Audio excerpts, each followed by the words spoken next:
ঢাকার এক পুরনো মহল্লায় একসময় থাকতেন রহিম মিয়া নামে এক বৃদ্ধ। বয়স তার ৬০ ছুঁই ছুঁই। ছোটবেলায় বাবা মাকে হারিয়ে জীবন কাটিয়েছেন একা। জীবিকা বলতে ছিল ছোট একটি চায়ের দোকান।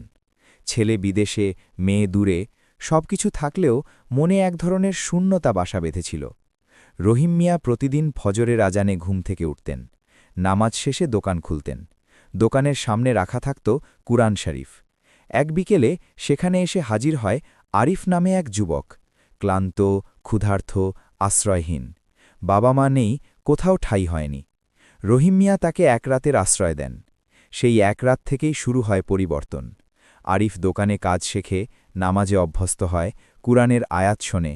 ধীরে ধীরে তার ভাঙা মন জুড়ে যেতে থাকে। এক রাতে আরিফ নিজের গুনাহের কথা বলে কান্নায় ভেঙে পড়ে। রহিম মিয়া তাকে বলেন, আল্লাহর রহমত থেকে নিরাশ হওয়া যাবে না, তওবার দরজা সব সময় খোলা। সময়ের সাথে আরিফ বদলে যায়, বিশ্বাসী ও পরিশ্রমী মানুষ হয়ে ওঠে। রহিম মিয়া তাকে দোকানের অংশীদার করেন।